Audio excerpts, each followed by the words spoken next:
አይነ ጥላና የዛር መንፈስ በማቃዠት የሚስተካከላቸው የለም። በአሁን ጊዜ ሳይቃዥ የሰላም እንቅልፍ የሚተኛ ሰው በእውነት የታደለ ሰው ነው።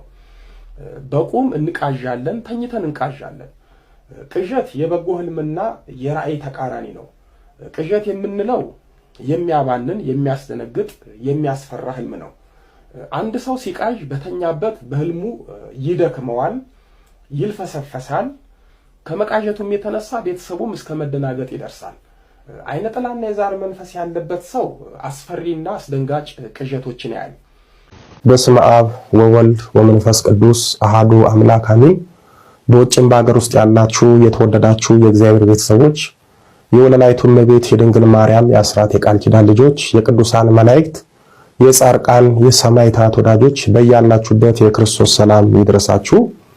የእግዚአብሔር ልጆች ዛሬም የድንግል ማርያም ልጅ መድኃኒታችን ኢየሱስ ክርስቶስ በረዳን መጠን የክብርት እናቱን የእመቤታችንን ጸሎትና ምልጃ ተስፋ አድርገን ሰሙነ ሕማማትን እንዴት ባለ ጾምና አመጋገብ እንድናሳልፍ ነው ቅድስት ቤተክርስቲያናችን የምታዘን። በሰሙነ ሕማማት ማድረግ የሌለብን ነገሮች ምን ናቸው? በሰሙነ ሕማማት ሩካቤ ሥጋ መፈጸም ክልክል ብቻ ሳይሆን ኃጢአት ነው በሚል ዙሪያ እንማማራለን። የቅዱሳን አምላክ ኃያሉ መድኃኔዓለም ምስጢሩን ይግለጽልን። የወለላይቱ እመቤት ልጆች በዚህ በሰሙነ ሕማማት የቤተ ክርስቲያናችን የሥርዓት መጽሐፍ የሆነው ፍትህ መንፈሳዊ ፍትህ ሥጋዊ የሚባለው ፍትሐ ነገሥት የካህኑንም የምእመናኑም ሰሙነ ሕማማትን የጾምና የአመጋገብ አክራሞት እንጠቀምበት ዘንድ ጸጋና በረከት እናገኝበት ዘንድ ይደነግግልናል። ወዳጆቼ ለጊዜው የካህናትን እንተዋለን፣ ምክንያቱም በአገልግሎት ስለሚያሳልፉ። የምእመናኑን ግን እንመለከታለን። በዚህ በሰሙነ ሕማማት በፍትሐ ነገሥት በአንቀጽ 15 በቁጥር 578 ላይ ጨው ያለው ቂጣ እንድንበላና የእግዚአብሔርን ውሃ እንድንጠጣ ያዘናል። እንዲሁም ፉቴ ማለት ልምድ ያለን ሰዎችንም በሊቀኖች ከወይን ከስጋ ተለዩ በማለት በጸሎት እንድንመሰጥ እንጂ መጠጥ እንዳንጨልጥ ያዘናል። እዚህ ላይ ልብ ልንለው የሚገባን ሰሙነ ሕማማትን በቂጣና በውሃ የመጾም ጸጋና ልምድ ያለን ሰዎች ብንተገብረው ብዙ በረከት እናገኝበታለን። ልምዱና ጸጋው የሌለን ከሆነ ግን ጽኑ ግዴታ ውስጥ አንገባም። ቂም ቋጥረን ነገር ሸርበን ከወዳጃችን ተናቁረን በሐሜት ተጨማልቀን ስድብን በመላሳችን ተሸክመን እንኳን ቂጣ እየቆረጠምን ለምለም እንጀራ በጥሩ ወጥ እየበላን ባንጾም ይሻላል። ምክንያቱም አፋችንና ልባችን የማይገናኙበት ቃሉና ተግባሩ የተራራቁበት ጾማችን ጾም ሳይሆን በረከት አልባ ልምድ ነው የሚሆነን። በሰሙነ ሕማማት ውስጥ ባለው የአክፍሎት ቀኖች እንደ መንፈሳዊ ልምዳችንና ብርታታችን ፍትሐ ነገሥት በሁለት መልኩ በአማራጭ ያስቀምጥልናል። ይህንንም አርብና ቅዳሜን ግን ሁለቱንም በአንድነት ጾሟቸው። የሚችል እስከ ሌሊት ዶሮ ጩኸት ጊዜ ድረስ እስከ ቅዳሴ ማብቂያ ድረስ ማለት ነው ምንም አይቅመሱባቸው በማለት ለብርቶች በዚህ መልኩ ሲያስቀምጥ ሁለቱን ቀኖች ማለትም አርብና ቅዳሜን በአንድነት መጾም ባይችል ወይም ባንችል ግን የቅዳሜን ጾም ይጹም በማለት አስቀምጦልናል። ይህንን ዘርዘር አድርገን ስናየው አርብንና ቅዳሜን ግን ሁለቱን በአንድነት ጾማቸው ያለው የሁለቱን ቀን አክፍሎትን ነው። ሐሙስ በልተን አርብን ስግደት ውለን አርብን እህሉ ሳንቀምስ ቅዳሜንም ውለን ከትንሣኤ ቅዳሴ በኋላ እንድንገድፍ ወይም እንድንበላ ያዘዘበት ነው። ሁለቱን ቀኖች በአንድነት መጾም ባይችል ግን የቅዳሜን ጾም ይጹም ማለቱ አርብን በጾምና በስግደት ውለው የማክፈል ልምድ የሌላቸው የመጾም ልምድ ያላቸው ግን መጾም የተቻላቸው ወጣንያን ጎልማሶች አዛውንቶች የስቅለት ዕለት ማክፈል ቢያቅታቸው አርብን በልተው ቅዳሜን ግን ያክፍሉ ማለቱ ነው። ይህ ትእዛዝ በህመም በደዌና ለመጾም የማያበቃ ልዩ ችግር ያለባቸውን ሰዎች ያገናዘበ ነው። በሰሙነ ሕማማት ፍትሐ ነገሥት በአንቀጽ 15 በቁጥር 593 ላይ ሴቶች ጌጣቸውን እንዲተው ያዛል። ይህም የሆነው ማንም ሰው ዘመድ ሞቶበት አሊያም ለቅሶ ቤት ሲሄድ ለሐዘን የሚመች ልብስ እንጂ አይን የሚገባ ጌጣጌጥ አድርጎ አይሄድም። ይህ ሰሙነ ሕማማት የጌታችንን ስቅለትና ሞት እያሰብን የምናዝንበት እንጂ የምንጋጌጥበት ስላልሆነ ነው ሴቶች ጌጣቸውን አውልቀው ከመጋጌጥ የሚከለከሉት። በሰሙነ ሕማማት አንዳንድ ባለትዳሮች በፍትወት በስጋ ፍላጎት ይፈተናሉ። በሰሙነ ሕማማት የፍትወት ጾር እጅጉን የሚያስቸግራቸው ይኖራሉ።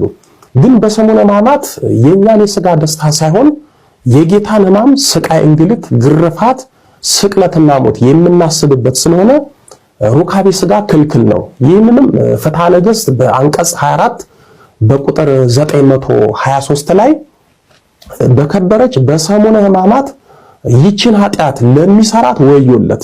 እግዚአብሔር ለሰው ልጆች የሰራው ጋብቻ ግን ልጆችን ለመውለድ ብቻ አይደለም፣ ስለማይጠበቅ ፈቃድም ነው እንጂ እግዚአብሔር አንድ ጊዜ የሚጠበቁበትን አንድም ጊዜ ፈቃዳቸውን የሚፈጽሙበትን ሰራ።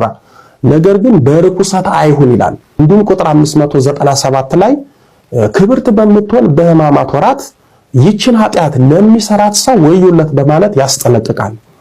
ወዳጆቼ በሰሙነ ሕማማት የሚፈጸም ሩካቤ ስጋ ኃጢአት ነው። በትዳር ላይ ሩካቤ ስጋ መፈጸም ኃጢአት ባይሆንም እንዲህ በተከለከሉ ቀናት ግን ኃጢአት ነው። ባለትዳሮች መቼም በወር አበባ ጊዜ በወር አበባ ምክንያት ለአንድ ሳምንት የምትታገሱትን የምትታቀቡትን ሩካቤ ስጋ በጌታ ምክንያት በሰሙነ ሕማማት ለአንድ ሳምንት መታገስና መታቀብ አያቅታችሁም።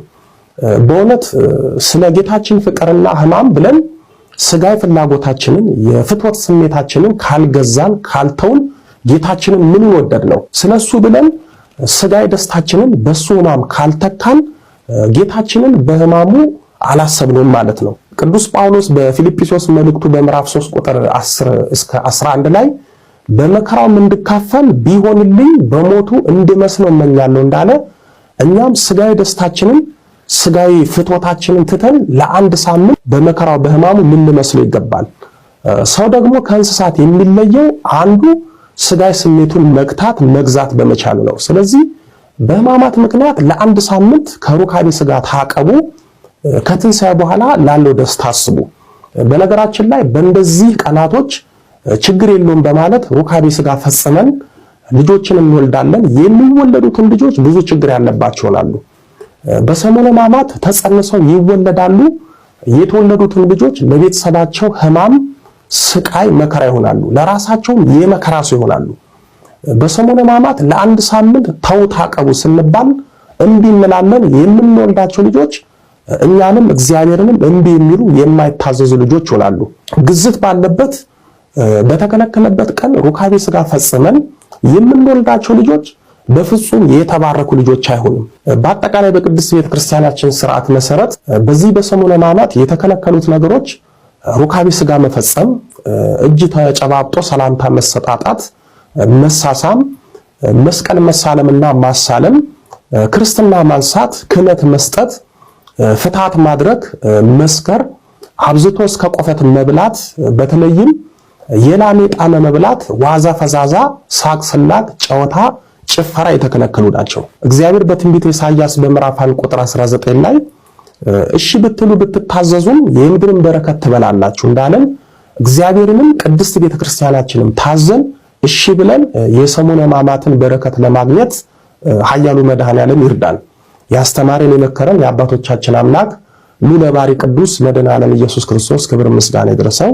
ድንግል ስንላት ጌታን ወልዳ የተገኘች ጌታን የወለደች ስንላት ድንግል የሆነች ስሟን ለመጥራት ከሰማይ ከምድር የከበደች መንበረ ፀሐይ መንበረ ሥላሴ ንግሥተ ሰማይ ወምድር የጌታችን የመድኃኒታችን የኢየሱስ ክርስቶስ እናት ወለላይቱ እመቤት ድንግል ማርያም ምስጋና ይድረሳት። አሜን።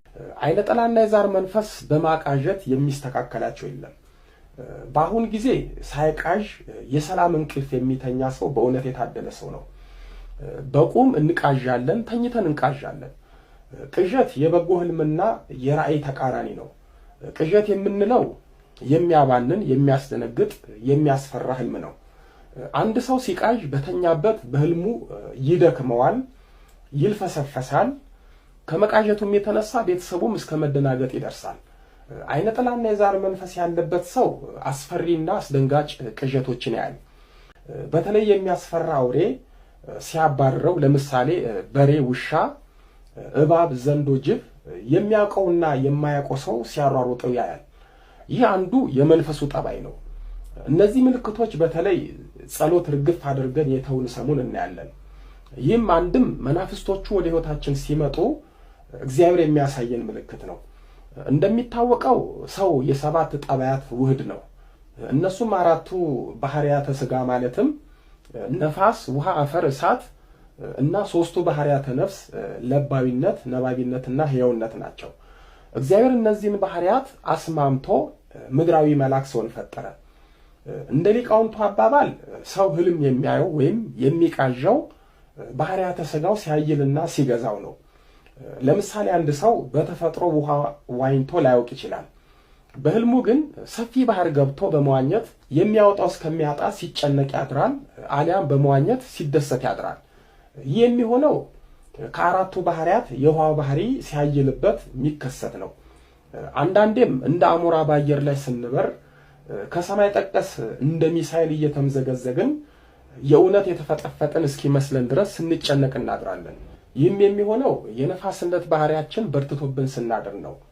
ሌላ ጊዜም በእውናችን የምንፈራው እሳት ውስጥ እንደ ራምቦ በውስጡ ስንሮጥ የተቃጠለን እስኪመስለን እንጨነቃለን። ይህም የእሳትነት ባህሪያችን ከሶስቱ በልጦ ያደርን ቀን ነው። ደግሞ ካስፈሪ ተራራና በየጉድጓዱ ስንዘል ሀገር ምድሩን ስንዞር ወደ ጥልቅ ገደል እየተገለባበጥን ስንገባ ከገባንበት ገደል ለመውጣት በእጃችን እየፏጨርን በእግራችን እየታገልን ቁና ቁና እየተነፈስን እየተሳቀቅን ተራራ ለመውጣት ወደ ሜዳው ለመድረስ የምናደርገው አድካሚ ጉዞ ከገሃዱ ዓለም በይበልጥ ሲያደክመን እናድራለን። ይህ አስጨናቂ ነገር የሚሆነው ከአራቱ ባህሪያተ ሥጋ የአፈርነት ባህሪያችን በልጦ ስናደር ነው። አንዳንድ ሊቃውንት እንደሚሉት ከሆነ በሰው ሰውነት ውስጥ ሳፍራና ዳውዳ ወይም ነጭና ጥቁር የተባሉ ሁለት የደም አይነቶች አሉ። ጥቁሩ አንሶ ወይም ደክሞ የተኛን ቀን የነጩ ጉልበት ይበረታል። በዚህም ጊዜ ጸሎት ስንይዝ ቅዱስ ትንቢታዊ ህልምና መላካዊ ራእይ እናያለን።